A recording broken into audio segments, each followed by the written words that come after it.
సంవత్సరాల తరబడి ఎన్ని మందులు వాడినా మీ మోకాల నొప్పులు తగ్గట్లేదా? ప్రాణ పెయిన్ క్లినిక్ లో అత్యాధునిక చికిత్స. ఇప్పుడు ఏపీతో పాటు దేశవ్యాప్తంగా హాట్ టాపిక్ గా మారిన ఘటన పూణేలో హెలికాప్టర్ క్రాష్. శనివారం జరిగిన ఈ ఘటనలో పూర్తిగా హెలికాప్టర్ దగ్ధమైంది. అయితే అది ఏపీ సీఎం చంద్రబాబు కోసమే వస్తున్న హెలికాప్టర్ అని తేలింది. 2 రోజులుగా అవునా కాదా అంటూ సందేహాలున్నా తాజాగా చంద్రబాబు కోసమే ఆ కూలిన హెలికాప్టర్ వస్తుందని రుజువైంది. దీంతో సీఎం భద్రతపై ఒక్కసారిగా ఆందోళన వ్యక్తమైంది. ముందే కూలింది కాబట్టి నో ప్రాబ్లం. అదే ఏపీకొచ్చి చంద్రబాబు ప్రయాణిస్తున్న సమయంలో ప్రమాదం జరిగితే ఊహించుకుంటేనే భయమేస్తోంది కదా. అసలేం జరిగింది?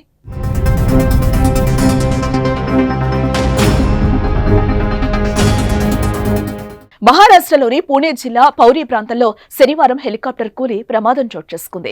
AW139 అనే చాపర్ ముంబైలోని జూహు నుంచి హైదరాబాద్ వస్తూ ఉండగా పైనుంచి కుప్పకూలింది. ఈ ప్రమాద సమయంలో హెలికాప్టర్లో 4 ఉండగా వారిలో ఒకరికి తీవ్ర గాయాలయ్యాయి. అయితే ఆ హెలికాప్టర్ ఆంధ్రప్రదేశ్ సీఎం చంద్రబాబుకు కేటాయించిందని తేలింది. ఇది రాష్ట్ర ప్రభుత్వం అద్దెకు తెచ్చుకున్న హెలికాప్టర్ కు స్టాండ్ బైగా హైదరాబాద్ వస్తుండగా ఈ ప్రమాదం జరిగినట్లుగా తెలుస్తోంది. ప్రస్తుతం చంద్రబాబుకున్న హెలికాప్టర్ సర్వీస్ కోసం ముంబైకి వెళ్లింది.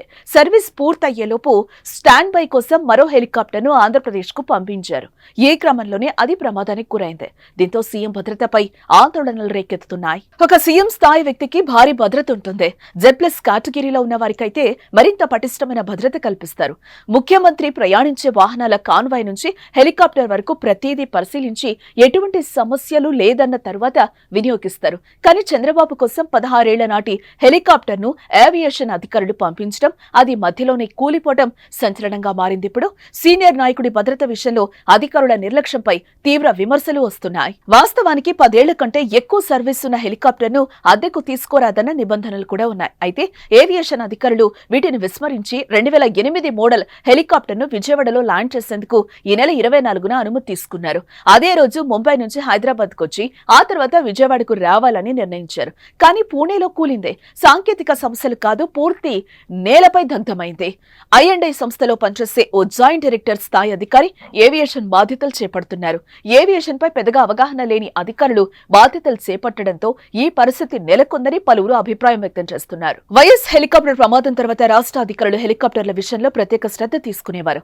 ప్రతి విషయం నిశ్చింతగా పరిశీలించేవారు. కానీ ఇప్పుడు చంద్రబాబుకే కేటాయించిన హెలికాప్టర్ క్రాష్ అవ్వడం టీడీపీ నాయకుల్లో ఆందోళన వ్యక్తమవుతోంది. చంద్రబాబు భద్రతపై అనుమానం వ్యక్తం చేస్తున్నారు.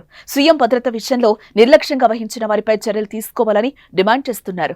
కుట్ర కోణంలో విచారణ చేపట్టాలని కోరుతున్నారు. దీనిపై ఇప్పటికే ఇంటెలిజెన్స్ అధికారులు విచారణ కొనసాగిస్తున్నారు. ఏదేమైనా ఈ ఘటన ఏపీ రాజకీయాల్లో కలకలం రేపుతోంది.